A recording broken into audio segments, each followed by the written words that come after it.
Video like जरूर कर लीजिए और ऐसे वीडियो लगातार फ्री में पाने के लिए चैनल को तुरंत सब्सक्राइब कर लीजिए और बेल आइकन को जरूर टैप कर लीजिए ताकि आगे भी सारे वीडियो आपको मिलते रहे। यूट्यूब में फॉलो करते हैं तो प्लीज ये वाला फ्री टेलीग्राम चैनल जरूर ज्वाइन कर लीजिएगा। सारे नोटिफिकेशन सारे अपडेट यहीं पे आते हैं, ध्यान रखिए। फर्स्ट क्वेश्चन है, निम्नलिखित युद्धों को उनके वर्ष के आधार पर कालानुक्रम में व्यवस्थित करना है। इसमें खानवा का युद्ध है, घाघरा का युद्ध है, चौसा का युद्ध है और कन्नौज का युद्ध है। तो इन युद्ध की डेट मैं कई बार आप लोग को याद करा चुकी हूँ, आप लोग अब इसका आंसर बताएंगे। देखिए इसका राइट आंसर क्या होगा। सबसे पहले होता है खानवा का युद्ध, कब? 1527 में।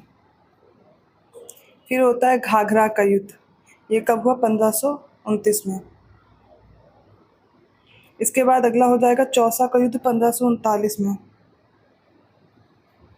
लास्ट होगा बिलग्राम का युद्ध या कन्नौज का युद्ध जो 1540 में हुआ था। सबको याद होगा कि किसके किसके बीच हुए। नहीं याद है तो मैंने जो दोपहर में सीरीज़ कराई हुई है, सारे युद्ध एक साथ करा दिए हैं, आप वहाँ से लर्न कर सकते हैं और ये कई बार टेस्ट में भी बताया है। इसका राइट आंसर हो जाएगा ऑप्शन ए, पहले खानवा का युद्ध, फिर घाघरा, चौसा और उसके बाद कन्नौज का। सेकेंड क्वेश्चन देखिए, सही विकल्प चुनना। पहला है, भारत को पहली बार अष्टाध्यायी में एक प्रदेश के रूप में वर्णित किया गया है। सेकेंड है, भारतवर्ष का वर्णन सर्वप्रथम प्राकृत भाषा में खारवेल के हाथी गुम्फा अभिलेख में मिलता है। थर्ड है, चीनियों ने मगध को यिंतु कहकर संबोधित किया था। इनमें से कौन सा विकल्प सही होंगे? Right answer option A. पहला दूसरा कथन सही है, तीसरा क्यों गलत है वो भी देख लीजिए। तो चीनियों ने मगध को नहीं, भारत को यिंतु कहकर संबोधित किया था, इसलिए ऑप्शन ए करेक्ट होगा। अगले प्रश्न में गलत विकल्प चुनना है। पहला कथन पहले देखिए, भारत में मानव का पहला प्रमाण वर्ष 1982 में एमपी राज्य के पश्चिमी नर्मदा क्षेत्र में मिला है। सेकेंड है, यूपी राज्य के श्रावस्ती जिले में सराय नाहर राय से एक समाधि मिली है जहां पर 4 मानव कंकाल एक साथ दफनाए गए थे। थर्ड है, कौशाम्बी का प्रभास गिरी स्थल छठे जैन तीर्थंकर पद्म प्रभु से संबंधित है। अब इनमें से कौन सा विकल्प गलत है ये आपको बताना है। इसका राइट आंसर है ऑप्शन बी, केवल दूसरा कथन गलत है, बाकी सारे सही हैं। इसमें गलती क्या है? क्योंकि ये जो सराय नाहर राय है ये श्रावस्ती जिले में नहीं स्थित है, प्रतापगढ़ जिले में स्थित है। फोर्थ क्वेश्चन देखिए, सही विकल्प चुनना। पहला है, रफीउद्दौला ने शाहजहां द्वितीय की उपाधि धारण की थी। सेकेंड है, मोहम्मद शाह शाहजहां द्वारा बनवाए गए मयूर सिंहासन पर बैठने वाला अंतिम शासक था। थर्ड है, 1747 में नादिर शाह की हत्या कर दिए जाने के बाद अहमद शाह अब्दाली कंधार का स्वतंत्र शासक बन गया था। फोर्थ है, मुर्शीद कुली खान ने मैसूर में एक स्वतंत्र राज्य की स्थापना 18वीं शताब्दी में की थी। इसका राइट आंसर होगा ऑप्शन बी, फर्स्ट, सेकेंड और थर्ड स्टेटमेंट करेक्ट है। ठीक है, तो मुर्शीद कुली खान ने बंगाल में एक स्वतंत्र राज्य की स्थापना की थी, ना कि मैसूर में। फिफ्थ क्वेश्चन देखिए, पहला कथन है, पांड्यों का सर्वप्रथम उल्लेख मेगस्थनीज ने किया है। उन्होंने इस राज्य को मोती के लिए प्रसिद्ध बताया है। सेकेंड है, संगम युग की अर्थव्यवस्था में चावल सबसे आम फसल थी। थर्ड है, कनिष्क के शासनकाल में हुई चतुर्थ बौद्ध संगीति में बौद्ध धर्म को हीनयान और महायान 2 संप्रदायों में विभाजित कर दिया गया था। फोर्थ है, द्वितीय बौद्ध संगीति के समय बौद्धों ने संस्कृत भाषा को अपनी भाषा के रूप में अपनाया था। यहाँ पर जो करेक्ट आंसर है वो ऑप्शन बी है, केवल चौथा स्टेटमेंट इनकरेक्ट है, बाकी सारे सही हैं। क्योंकि चतुर्थ बौद्ध संगीति के समय, यहाँ पे द्वितीय नहीं होगा, बौद्धों ने संस्कृत भाषा को अपनी भाषा के रूप में अपनाया था। अगला प्रश्न देखिए, पहला कथन है, वर्ण शब्द का उल्लेख सर्वप्रथम ऋग्वेद में हुआ है। सेकंड है, शूद्रों का उल्लेख ऋग्वेद के 10वें मंडल के पुरुष सूक्त में मिलता है। थर्ड है, अथर्ववेद का कोई भी आरण्यक उपलब्ध नहीं है। फोर्थ है, सामवेद के उपवेद को गंधर्व वेद कहा जाता है। इसका राइट आंसर ऑप्शन डी, सारे विकल्प सही हैं। सेवेंथ क्वेश्चन देखिए, निम्नलिखित को क्रोनोलॉजिकल ऑर्डर में लगाना है। पुरापाषाण काल, मध्यपाषाण काल, नवपाषाण काल और ताम्रपाषाण काल। यहाँ पर देखिए राइट आंसर क्या होगा। सबसे पहले बात करते हैं पुरापाषाण काल, जो 2 मिलियन ईसा पूर्व से लगभग 10,000 ईसा पूर्व तक का समय है। ठीक है, फिर इसके बाद आता है मध्यपाषाण काल, जो कि 10,000 ईसा पूर्व से 8,000 ईसा पूर्व। नवपाषाण काल का समय 8,000 ईसा पूर्व से 4,000 ईसा पूर्व तक रहता है। फिर आता है ताम्रपाषाण काल, कॉपर स्टोन एज। ठीक है, इसका जो समय 4,000 ईसा पूर्व से 1500 ईसा पूर्व। और इसके बाद क्या आता है? लौह युग आता है, वो 1500 ईसा पूर्व से 200 ईसा पूर्व। तो इसका आंसर क्या होगा? Option D, 1 2 3 4। 8th क्वेश्चन देखिए, इसमें सही विकल्प ढूंढना है। पहला, चंद्रगुप्त प्रथम के साम्राज्य में आधुनिक बिहार, यूपी और बंगाल इसके हिस्से थे और इसकी राजधानी पाटलिपुत्र थी। सेकंड है, सेल्यूसिड मौर्य युद्ध 305 ईसा पूर्व से 303 ईसा पूर्व के बीच लड़ा गया था। फिर थर्ड आता है विक्रम संवत की शुरुआत कब हुई, तो 57 ईसा पूर्व हुई, 57 BC। ओके। फोर्थ है कुमारगुप्त प्रथम ने शक्रादित्य और महेंद्रादित्य की उपाधियां धारण की थी। तो करेक्ट आंसर है ऑप्शन डी, सारे विकल्प या सारे कथन सही हैं। अगले प्रश्न की ओर बढ़ते हैं। पहला कथन है बिंबिसार ने पाटलिपुत्र नगर का निर्माण करवाया था। सेकेंड है सदाशिव राय सालू वंश का अंतिम शासक था। थर्ड है राखलदास बनर्जी ने द्रविड़ों को सिंधु सभ्यता का संस्थापक माना है। और फोर्थ है ऋग्वेद, सामवेद और यजुर्वेद, इनको संयुक्त रूप से वेदत्रयी कहा जाता है। कौन सा विकल्प सही है? तो यहाँ पर थर्ड और फोर्थ स्टेटमेंट करेक्ट है, पहला और दूसरा गलत है। पाटलिपुत्र का निर्माण किसने कराया? उदयन ने कराया था, ना कि बिंबिसार ने कराया था। बिंबिसार ने राजगृह का निर्माण कराया था, याद रखिएगा। फिर सालू वंश का अंतिम शासक कौन था? तो वो था इमाड़ी नरसिंह राव। सदाशिव राय ये था तुलु वंश का अंतिम शासक। ठीक है, तो यहाँ पर दोनों में कंफ्यूज नहीं होना है। सुलु वंश का कौन सा हो जाएगा? सालू वंश का नरसिंह राय। ठीक है, सदाशिव राय किसका हो जाएगा? तुलु वंश का। यहाँ पर राइट आंसर हो जाएगा ऑप्शन बी। 10th क्वेश्चन देखते हैं। पहला कथन है अशोक के शिलालेख में ब्राह्मी, खरोष्टी, अरामाइक और यूनानी लिपियों का प्रयोग किया गया था। सेकंड है भारत में विलियम जोन्स द्वारा बंगाल में 1784 में एशियाटिक सोसाइटी की स्थापना की गई थी। थर्ड है रुद्रदामन का जूनागढ़ शिलालेख संस्कृत भाषा का सबसे पुराना उदाहरण है। इसका राइट आंसर होगा ऑप्शन सी, तीनों स्टेटमेंट करेक्ट है। 11th क्वेश्चन देखिए। पहला कथन है प्रसिद्ध जर्मन विद्वान मैक्स मूलर ने वेदों का अनुवाद सेक्रेड बुक्स ऑफ ईस्ट के रूप में किया था। सेकंड है अल-बरूनी ने किताबुल हिंद पुस्तक लिखी थी। थर्ड है 3 ग्रंथों प्रियदर्शिका, रत्नावली, नागानंद, इनको हर्षवर्धन ने लिखा है। इसका राइट आंसर हो जाएगा ऑप्शन सी, तीनों करेक्ट है। नेक्स्ट क्वेश्चन में सही कथन चुनना है। पहला जैन साहित्य प्राकृत भाषा में और बौद्ध साहित्य पाली भाषा में लिखा गया है। सेकंड है मिहिर कुल की पराजय के बाद हूणों की शक्ति का ह्रास होने लगा था। थर्ड है विशाख दत्त द्वारा लिखित नाटक मुद्रा राक्षस में भी समाज और संस्कृति की झलक देखने को मिलती है। इनमें से कौन सा विकल्प सही होगा? वो हो जाएगा option C, first, second and third. 13th question देखिए। सही विकल्प चुनना। पहला सामूगढ़ का जो युद्ध है वो हुआ 29 में 1658 को औरंगजेब और मुराद तथा दारा सिकों की संयुक्त सेना के बीच लड़ा गया था, जिसमें दारा सिको हार गया था। सेकंड है सिखों के 5वें गुरु अर्जुन देव को खुसरो की मदद करने के कारण ही फांसी दे दी गई थी। और थर्ड है शाहजहां ने सबसे पहले मराठों को मनसबदारी में शामिल किया था। इसका राइट आंसर होगा ऑप्शन डी, फर्स्ट और सेकंड स्टेटमेंट करेक्ट है। थर्ड इसलिए इनकरेक्ट है कि जहांगीर ने पहली बार मराठों को मनसबदारी में शामिल किया था, जहांगीर ने नहीं किया था। चलिए 14th क्वेश्चन में मिलान करना है लेखक और उनके कॉम्पोजिशन जिन्होंने किया है, राइटर और उनकी जो कॉम्पोजिशन है। ठीक है, तो इसमें बिल्हड़ है, वाकपति है, बल्लाल देव है, कालिदास है और जयसिंह है। इनको मैच करेंगे, बताएंगे कौन सी करेक्ट है। तो बिल्हड़ विक्रमांक देवचरित इनकी रचना है, करेक्ट हो जाएगा। वाकपति की गौरवहो है, ये भी सही है। बल्लाल देव की भोज प्रबंध सही हो जाएगा। कालिदास की यहाँ पर कुमार पाल चरित दी गई है, ये है जयसिंह की। कालिदास की है मालविकाग्नि मित्र, तो ये दोनों गलत हो गए। राइट आंसर क्या हो जाएगा? Option A. 15th क्वेश्चन देखिए। सही विकल्प चुनना। पहला प्रबंध चिंतामणि नामक ग्रंथ में 14वीं शताब्दी के राजनीतिक और सांस्कृतिक जीवन का विवरण मिलता है। सेकंड है चालुक्य वंश में महिलाओं को प्रशासन में उच्च पद प्रदान किए जाते थे। थर्ड है हूणों ने भारत पर आक्रमण स्कंदगुप्त के शासनकाल में किया था। राइट आंसर ऑप्शन सी, तीनों स्टेटमेंट करेक्ट। 16 क्वेश्चन में मैच करना है राज्य और उनसे संबंधित लोक नृत्य हैं। टपेटा गुल्लू है, टिप्पणी जुरियन है, होजागिरी है और डोल चलम को मैच करना है। सबसे पहले गुजरात का देखते हैं, टिप्पणी जुरियन। त्रिपुरा का हो जाएगा होजागिरी। आंध्र प्रदेश का क्या है? टपेटा गुल्लू। और मणिपुर का हो जाएगा डोल चलम। इसका राइट आंसर हो जाएगा ऑप्शन ए का 2, बी का 3, सी का 1 और डी का 4। 17 क्वेश्चन में सही विकल्प चुनना है। पहला एसपी तलवार समिति कमजोर सार्वजनिक क्षेत्र के बैंकों का पुनर्गठन किया।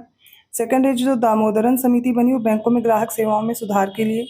थर्ड एन रंगाचारी समिति आईटी क्षेत्र में कराधान नीतियों की जांच के लिए। फोर्थ है भंडारी समिति क्षेत्रीय ग्रामीण बैंकों का पुनर्निर्माण करने के लिए। तो इसका राइट आंसर क्या हो जाएगा? ऑप्शन डी, सारे स्टेटमेंट करेक्ट है। 18th क्वेश्चन देखिए। पहला प्रथम पंचवर्षीय योजना हेरोड डोमर मॉडल पर आधारित थी। सेकंड है द्वितीय पंचवर्षीय योजना महाल नोबिस मॉडल पर आधारित थी। थर्ड है तीसरी पंचवर्षीय योजना डीआर गॉडगिल मॉडल पर आधारित थी। इसका राइट आंसर ऑप्शन डी, पहला और दूसरा सही है। तीसरे में क्या कमी? जो डीआर गॉडगिल मॉडल है ये चौथी पंचवर्षीय योजना का था। 19th क्वेश्चन में सही विकल्प देखना। पहला है भारत में जो राष्ट्रीय आय है, नेशनल इनकम, इसका अनुमान केंद्रीय सांख्यिकी संगठन द्वारा लगाया जाता है।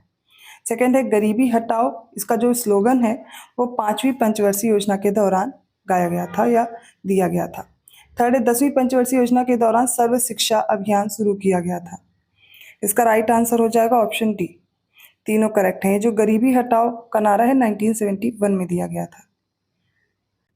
20वां प्रश्न देखिए, उत्तर प्रदेश राज्य की एक जिला एक उत्पाद योजना के संबंध में सही विकल्प चुनना है। अमेठी का मूंज उत्पाद, तो यहाँ पर अमेठी का जब मूंज उत्पाद है तो चमड़ा उत्पाद गलत हो जाता है। आगरा का क्या है, चमड़ा उत्पाद है, पहला और दूसरा तो गलत हो गए। तीसरा देखते हैं, लखीमपुर खीरी का है जनजातीय शिल्प, सही हो गया। कौशाम्बी का खाद्य प्रसंस्करण केला, सही है। गाजीपुर का है जूट वॉल हैंगिंग, सही है। महोबा का गौर पत्थर शिल्प, ये भी सही है। इसका राइट आंसर होगा ऑप्शन सी, 3, 4, 5, 6 करेक्ट है। 21st क्वेश्चन में लोकगीत को क्षेत्र से मिलाना है। हरदुलपात है, नकटा है, सूरी फाग है और बिरहा है। इनको मैच करते हैं। सबसे पहले देखते हैं हरदुलपात और पनवारा भी, ये बुंदेलखंड क्षेत्र के हैं। नकटा अवध क्षेत्र, जो अवध में रहने वाले हैं क्षेत्र में, उन्हें पता होगा ये। थर्ड है इसुरी फाग, वो बुंदेलखंड क्षेत्र का, ये भी। फिर हो जाएगा बिरहा, ये पूर्वी उत्तर प्रदेश में गाया जाता है अहिर समुदाय द्वारा, तो ये हो जाएगा बिरहा पूर्वी उत्तर प्रदेश का। एक फाग भी है पूर्वी उत्तर प्रदेश का, होली के उत्सव पर गाया जाता है। तो राइट आंसर हो जाएगा इसका ऑप्शन ए। 22nd क्वेश्चन देखिए, लठमार नृत्य और बरेली निम्नलिखित में से किसके प्रमुख लोक नृत्य हैं? ब्रज क्षेत्र, अवध क्षेत्र, बुंदेलखंड, मिर्जापुर और सोनभद्र। इसका राइट आंसर हो जाएगा ऑप्शन सी, बुंदेलखंड का लठमार नृत्य, और इसके साथ बरेली भी दिया गया था। बहुत लोग ब्रज क्षेत्र के साथ कंफ्यूज हो रहे होंगे। ब्रज क्षेत्र का क्या है, रास, मयूर और झूला नृत्य। अवध क्षेत्र का भी याद कर लीजिए, जोगिनी, ढेरिया, ये सारे कहाँ के, अवध के हैं। मिर्जापुर और सोनभद्र, यहाँ का है कर्मा नृत्य और ढरकहरी। राइट आंसर क्या है, सी। देखते हैं 23rd क्वेश्चन, सही विकल्प चुनना है। पहला ढाई घाट मेला शाहजहांपुर का है। सोरो मेला कासगंज में लगता है। नौचंदी मेला मेरठ का है। बटेश्वर मेला आगरा में, और शाकंभरी देवी मेला सहारनपुर में लगता है। इसका राइट आंसर हो जाएगा ऑप्शन बी, सारे करेक्टली मैच्ड हैं। 24th क्वेश्चन में बताना है कौन सा सही है। सारे दिवस दिए गए हैं, जैसे कि वर्ल्ड सॉयल डे 5 दिसंबर को दिया गया है, सही है। वर्ल्ड नो टोबैको डे 31 में। इंटरनेशनल डे ऑफ फॉरेस्ट, मतलब अंतर्राष्ट्रीय वन दिवस 21 मार्च। और विश्व पर्यावरण दिवस, विश्व पर्यावास दिवस दिया गया है, वर्ल्ड हैबिटेट डे, अक्टूबर का पहला सोमवार। सारे करेक्टली मैच्ड हैं। अगला प्रश्न देखते हैं, 25th है। यहाँ पर बताया जा रहा है कौन सी रिपोर्ट किसके द्वारा प्रस्तुत की जाती है। तो पहली है अंतर्राष्ट्रीय मुद्रा कोष, इंटरनेशनल मॉनेटरी फंड, ये ग्लोबल कम्पिटिटिवनेस रिपोर्ट है, जारी करता है, ठीक है। अंतर्राष्ट्रीय मुद्रा कोष द्वारा वैश्विक प्रतिस्पर्धात्मक रिपोर्ट जारी की जाती, पहला कथन है। सेकंड है वर्ल्ड प्रेस फ्रीडम इंडेक्स, ये जारी करता है रिपोर्ट्स विदाउट बॉर्डर्स द्वारा, ठीक है। थर्ड हो जाएगा ट्रांसपेरेंसी इंटरनेशनल, इसके द्वारा प्रत्येक वर्ष करप्शन परसेप्शन इंडेक्स जारी किया जाता है, ठीक है। फिर हो जाएगा संयुक्त राष्ट्र सतत विकास समाधान नेटवर्क, ये हो जाएगा United Nations sustainable development solution network, इसके द्वारा वर्ल्ड हैप्पीनेस रिपोर्ट जारी की जाती है। इनमें से कौन सा सही है ये बताना है। इसका राइट आंसर होगा ऑप्शन सी, पहला छोड़ के बाकी सारे सही हैं। पहला क्यों गलत है, क्योंकि यहाँ पर दिया गया है अंतर्राष्ट्रीय मुद्रा कोष से, इसके द्वारा वैश्विक प्रतिस्पर्धात्मक रिपोर्ट जारी की जाती है, जबकि ये जारी की जाती है वर्ल्ड इकोनॉमिक फोरम के द्वारा, ठीक है। तो हो जाएगा विश्व आर्थिक मंच, वर्ल्ड इकोनॉमिक फोरम। 26 क्वेश्चन देखिए, गलत विकल्प चुनना है। पहला है भारतीय प्रतिभूति और विनिमय बोर्ड अधिनियम 1992 में आया। सेकंड है धन शोधन निवारण अधिनियम 2006 में। सी विदेशी मुद्रा प्रबंधन अधिनियम 1999 में। और डी बीमा नियामक और विकास प्राधिकरण अधिनियम 1999 में। कोई एक गलत है, वो हो जाएगा ऑप्शन बी, धन शोधन निवारण अधिनियम, prevention of money laundering act, ये आया 2002 में। बाकी सारे सही हैं। 27 क्वेश्चन में सही विकल्प चुनना, एक तरफ आर्टिकल है, उनसे संबंधित प्रावधान है। आर्टिकल 76 में भारत के महान्यायवादी दिए गए हैं, करेक्ट हो जाएगा। आर्टिकल 51A मौलिक कर्तव्य से रिलेटेड है, सही है। आर्टिकल 61 राष्ट्रपति के महाभियोग की प्रक्रिया का उल्लेख है, और आपको याद रखना है संविधान में केवल 2 बार ही महाभियोग शब्द का प्रयोग किया गया है, और आपको कमेंट करके बताना है दूसरी बार किस आर्टिकल में किया गया है। और फिर आर्टिकल 148 है भारत के नियंत्रक महालेखा परीक्षक, करेक्ट हो जाएगा। आर्टिकल 87 है राष्ट्रपति द्वारा विशेष अभिभाषण, ये भी करेक्ट हो जाएगा। राइट आंसर ऑप्शन डी, सारे करेक्टली मैच्ड है। 28 क्वेश्चन में क्रोनोलॉजिकल ऑर्डर में लगाना है। चौरी चौरा कांड है, काकोरी ट्रेन डकैती है, ठीक है, काकोरी ट्रेन एक्शन जो कि हो गया है, रॉलेट एक्ट और गांधी इरविन पैक्ट है, इनको लगाना है। तो देखिए चौरी चौरा कांड हुआ 1922 में, काकोरी ट्रेन एक्शन हुआ 1925 में, रॉलेट एक्ट सबको याद है 1919 में आया, जिसके बाद आपको जलियांवाला बाग हत्याकांड याद रखना है। गांधी इरविन पैक्ट हुआ 1931 में। बस अरेंज कर देंगे, ऑप्शन सी करेक्ट होगा, 3124। 29 क्वेश्चन देखिए, पहला स्टेटमेंट है वर्ष 1957 में केरल में पहली साम्यवादी राज्य सरकार का गठन हुआ। सेकंड है स्वतंत्र भारत की पहली औद्योगिक नीति की घोषणा 1948 में हुई थी। थर्ड है भारत में अप्रत्यक्ष निर्वाचन की प्रथा 1892 में शुरू हुई। और फोर्थ है जवाहरलाल नेहरू ने 1935 के भारत सरकार अधिनियम को गुलामी का अधिकार पत्र कहा था। राइट आंसर ऑप्शन डी, सारे करेक्ट हैं। तीसरा प्रश्न देखिए, सही विकल्प चुनना। पहला 1858 के भारत सरकार अधिनियम के अंतर्गत भारत की सत्ता ईस्ट इंडिया कंपनी से ब्रिटिश क्राउन को हस्तांतरित कर दी गई थी। सेकंड है 1784 के पिट्स इंडिया अधिनियम के अंतर्गत बोर्ड ऑफ कंट्रोल की स्थापना हुई। थर्ड 1833 के चार्टर एक्ट के द्वारा ब्रिटिश ईस्ट इंडिया कंपनी ने चाय के व्यापार पर अपना एकाधिकार खो दिया था। राइट आंसर ऑप्शन सी, तीनों करेक्ट है। 31st क्वेश्चन देखिए, पहला स्टेटमेंट है 1919 में मोतीलाल नेहरू की अध्यक्षता में आयोजित अमृतसर अधिवेशन में जलियांवाला बाग हत्याकांड की कड़ी निंदा की गई थी। सेकेंड, इंडियन नेशनल एसोसिएशन की स्थापना केशव चंद्र सेन ने की थी 1870 में कलकत्ता में। राइट आंसर ऑप्शन सी, दोनों करेक्ट हैं। 32nd क्वेश्चन है, कुछ बुक्स हैं और उनके राइटर हैं, उनके अनुसार हमें बताना है कौन सा करेक्टली मैच्ड है। पहला India from Curzon to Nehru and after, Surendra Nath Banerjee की है। Unhappy India, Lala Lajpat Rai. Precepts of Jesus, Raja Ram Mohan Roy की है। India wins freedom the complete version, ये मौलाना अबुल कलाम आज़ाद की है। Poverty and un British rule in India, Dadabhai Naoroji की है। इसका राइट आंसर ऑप्शन सी, केवल पहला गलत है, बाकी सारे सही हैं, क्योंकि India from Curzon to Nehru and after ये दुर्गा दास की है, ठीक है। 33rd क्वेश्चन देखिए, एक तरफ समाचार पत्र है, उनके संपादक हैं ट्रिब्यून, संध्या, इंडियन सोशियोलॉजिस्ट और तलवार हैं, इनको चलिए मैच करते हैं। तो ट्रिब्यून पत्र हो जाएगा दयाल सिंह मजीठिया का, 1881 में लाहौर से पब्लिश होता था। संध्या समाचार पत्र है बंगाल का, 1906 में ब्रह्म बांधव उपाध्याय द्वारा। फिर इंडियन सोशियोलॉजिस्ट है समाचार पत्र, लंदन से पब्लिश होता था श्यामजी कृष्ण वर्मा के द्वारा। तलवार ये है बर्लिन में पब्लिश होता था वीरेंद्र नाथ चट्टोपाध्याय के द्वारा। राइट आंसर हो जाएगा ऑप्शन ए, 2314।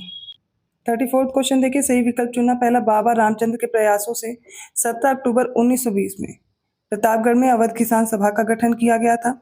सेकंड है, अधोमुखी निस्पंदन का सिद्धांत भारत के औपनिवेशिक काल में शिक्षा के क्षेत्र से संबंधित था। राइट आंसर ऑप्शन डी, दोनों करेक्ट है। 35th क्वेश्चन में बताना है कौन सा जोड़ा सही सुमेलित नहीं है। तो रिपन के टाइम पर साइमन कमीशन आया 1927 में, इरविन के समय शारदा कानून पास हुआ 1930, लिन लिथगो के टाइम पर अगस्त घोषणा हुई 1940, वेवेल के समय पर कैबिनेट मिशन योजना आई 1946। इसका राइट आंसर होगा ऑप्शन ए, गलत है। साइमन कमीशन इरविन के समय पर भारत आया था 1927 में, और यहाँ पर और जो इरविन के समय पर ही क्या हुआ था, शारदा कानून एक्ट पास हुआ 1930 में। तो यहाँ पर रिपन नहीं होगा, ठीक है, साइमन कमीशन आया इरविन के समय पर। 36 देखिए, पहला ब्लैक होल की जो घटना है 20 जून 1756 को हुई थी, और इस समय जो शासक था सिराजुद्दौला था। सेकंड है, बंगाल में द्वैत शासन की नींव क्लाइव ने रखी थी 1765 में, और बाद में से वारेन हेस्टिंग ने हटाया 1772 में। थर्ड है, 1773 में हेस्टिंग्स को पहला गवर्नर जनरल बनाया गया था, वॉरेन हेस्टिंग्स को। इसका राइट आंसर हो जाएगा ऑप्शन सी, तीनों करेक्ट हैं। 37 क्वेश्चन देखते हैं, क्रोनोलॉजिकल ऑर्डर में लगाना है। पंजाब भूमि हस्तांतरण अधिनियम, उत्तर पश्चिमी प्रांत भू राजस्व अधिनियम, दक्कन कृषि राहत अधिनियम, मध्य प्रांत भूमि हस्तांतरण अधिनियम। अक्सर करके एग्जाम में पूछा जाता है, चलिए एक एक करके याद कीजिए। पंजाब भूमि हस्तांतरण अधिनियम, पंजाब लैंड एलिनेशन एक्ट कब आया? ये आया था 1900 में, ठीक है, 1900 में हो गया। फिर है उत्तर पश्चिमी प्रांत भू राजस्व अधिनियम, north western provinces land revenue act आया था 1879 में। दक्कन एग्रेरियन रिलीफ एक्ट जो आया था वो 1873 में आया था। और मध्य प्रांत भूमि हस्तांतरण अधिनियम central provinces land alienation act कब आया था? तो 1916 में। राइट आंसर क्या हो जाएगा? Option B 2314। 38 क्वेश्चन देखिए, सही विकल्प चुनना। पहला सुरक्षा वॉल्व सिद्धांत, सेफ्टी वॉल्व थ्योरी, दादा भाई नौरोजी ने दी। और ये कॉन्स्पिरेसी थ्योरी जो है ये रजनी पालमे दत्त ने दी। तड़िक चालक सिद्धांत, जिसे लाइटनिंग कंडक्टर थ्योरी बोलते हैं, सुभाष चंद्र बोस ने दी। इनमें से कौन सा सही है? राइट आंसर ऑप्शन बी, केवल दूसरा सही है। तो ये जो सुरक्षा वॉल्व थ्योरी है ये किसने दी थी? लाला लाजपत राय ने। फिर तड़ित चालक सिद्धांत दिया था गोपाल कृष्ण गोखले ने 1913 में। 39 क्वेश्चन देखिए, पहला एमजी रानाडे भारत के औद्योगिकरण के ऐसे प्रथम उद्घोषक थे जिन्होंने लोगों से देश में उद्योग स्थापित करने का आह्वान किया था। सेकेंड है सर जॉन लॉरेंस ने अफगानिस्तान के प्रति अहस्तक्षेप की नीति अपनाई थी। थर्ड है राजा राम मोहन राय ने 1817 में डच वॉचमेकर डेविड हेयर की मदद से कलकत्ता में हिंदू कॉलेज की स्थापना की थी। राइट आंसर क्या होगा? डी, सारे करेक्ट हैं। 40वां प्रश्न है, सही विकल्प चुने। पहला ज्योतिबा फुले महाराष्ट्र राज्य में ब्राह्मण विरोधी आंदोलन शुरू करने वाले पहले व्यक्ति थे। सेकंड है फुले को महात्मा की पदवी दी गई थी। थर्ड है फुले ने 1873 में गुलामगिरी नामक पुस्तक लिखी थी और 1871 में महाराष्ट्र राज्य में सत्यशोधक समाज की स्थापना की थी। इसका राइट आंसर होगा ऑप्शन बी, केवल चौथा गलत है, बाकी सारे सही हैं। ठीक है, तो ज्योतिबा फुले ने 1873 में की थी सत्यशोधक समाज की स्थापना। 41 क्वेश्चन, नमामि गंगे कार्यक्रम के संबंध में सही विकल्प चुने। पहला है यह एक एकीकृत संरक्षण मिशन है। सेकेंड है जून 2014 में केंद्र सरकार द्वारा अनुमोदित किया गया है। थर्ड से राष्ट्रीय नदी गंगा के प्रदूषण को प्रभावी ढंग से कम करने, संरक्षण, पुनर्जीवन के दोहरे उद्देश्यों को पूरा करने के लिए 20,000 करोड़ रुपए के बजट परिव्यय के साथ मंजूरी दी गई है। राइट आंसर ऑप्शन डी, सारे करेक्ट स्टेटमेंट। 42nd क्वेश्चन, पहला 1849 में कलकत्ता शिक्षा परिषद के अध्यक्ष थे जॉन इलियट ड्रिंकवाटर बेथ्यून ने बेथ्यून स्कूल की स्थापना की थी। सेकेंड है स्वामी श्रद्धानंद ने 1902 में हरिद्वार के निकट कांगड़ी में गुरुकुल विश्वविद्यालय की नींव रखी थी। थर्ड है अहमदाबाद टेक्सटाइल लेबर एसोसिएशन की स्थापना गांधी जी ने 1918 में की थी। सही उत्तर क्या होगा? ऑप्शन सी, तीनों करेक्ट है। 43rd क्वेश्चन देखिए, पहला भारत और म्यांमार 1643 किलोमीटर लंबी सीमा रेखा साझा करते हैं। सेकेंड, असम के काजीरंगा राष्ट्रीय पार्क के दक्षिण में स्थित कई पहाड़ियों के समूह को मिकिर पहाड़ियां कहते हैं। राइट आंसर ऑप्शन डी, दोनों करेक्ट है। 44th क्वेश्चन में पहला है भारतीय मुख्य भूमि का सबसे दक्षिणतम बिंदु है, सदर्न मोस्ट पॉइंट है केप केमोरिन, तमिलनाडु के कन्याकुमारी में है। सेकंड है जो सबसे उत्तरी बिंदु है भारत का वो इंदिरा कॉल है। फिर भारत का सबसे पश्चिमी बिंदु गुहार मोती गुजरात के कच्छ जिले में स्थित है। इसका राइट आंसर हो जाएगा ऑप्शन सी, तीनों करेक्ट हैं। और सबसे पूर्वी बिंदु भी याद रख लीजिए, अरुणाचल प्रदेश का किबिथु है। 45th का देखिए, सही विकल्प चुनना। पहला भारत के पूर्वी और पश्चिमी घाट नीलगिरी में आकर मिलते हैं एक जगह। और सेकेंड है क्षेत्रफल की दृष्टि से भारत का सबसे बड़ा राज्य राजस्थान है। क्षेत्रफल की दृष्टि से एरिया वाइज जो सबसे छोटा राज्य है वो गोवा है। फोर्थ है राजस्थान की जमीनी सीमा दिल्ली से नहीं लगती, लेकिन इसके 2 जिले अलवर और भरतपुर राष्ट्रीय राजधानी क्षेत्र के अंतर्गत आते हैं। राइट आंसर है ऑप्शन डी, सारे करेक्ट। 46 क्वेश्चन देखिए, पहला भारतीय उपमहाद्वीप के अंतर्गत पाकिस्तान, नेपाल, भूटान, बांग्लादेश, श्रीलंका, मालदीव और भारत आते हैं। ठीक है। सेकंड, आंध्र प्रदेश की विधायी राजधानी अमरावती है, न्यायिक कुर्नूल है और प्रशासनिक विशाखापट्टनम है। ठीक है, इसका सही उत्तर हो जाएगा ऑप्शन डी, सारे करेक्ट है।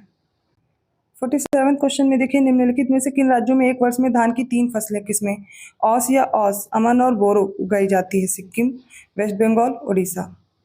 राइट आंसर होगा ऑप्शन बी, केवल पश्चिम बंगाल और उड़ीसा में। 48 क्वेश्चन में सही विकल्प चुनना है। पहला दामोदर घाटी परियोजना झारखंड और वेस्ट बंगाल में है। सेकेंड है मयूराक्षी परियोजना उड़ीसा और पश्चिम बंगाल में है। थर्ड है फरक्का परियोजना 1975 में ये बनी थी, पश्चिम बंगाल में है। कौन से करेक्ट हैं? ऑप्शन सी, तीनों सही हैं। 49 क्वेश्चन में देखिए, निम्नलिखित में से अनुवर्ती नदियों, ठीक है, कॉन्सिक्वेंट रिवर जो होती हैं उनमें से कौन सी हैं? चंबल नदी, गोदावरी, कृष्णा और कावेरी में से। राइट आंसर हो जाएगा इसमें ऑप्शन सी, सेकेंड, थर्ड और फोर्थ। गोदावरी, कृष्णा और कावेरी ये सारी अनुवर्ती नदी या कॉन्सिक्वेंट रिवर्स का एग्जाम्पल हैं। सब सीक्वेंट रिवर्स या फिर परवर्ती नदी का उदाहरण कौन सी हो जाएंगी? इसमें चंबल होगी, बेतवा, सोन ये सारी आ जाएंगी। अगला प्रश्न देखिए, निम्नलिखित कथनों पर विचार करें, सही उत्तर चुनें। पहला, संकोच नदी असम तथा वेस्ट बंगाल की सीमा बनाती है। सेकंड है तीस्ता नदी जल विवाद भारत और बांग्लादेश के मध्य है। थर्ड है शारदा नदी को भारत नेपाल सीमा पर काली नदी के नाम से जानते हैं। राइट आंसर ऑप्शन सी, तीनों करेक्ट है। 51st question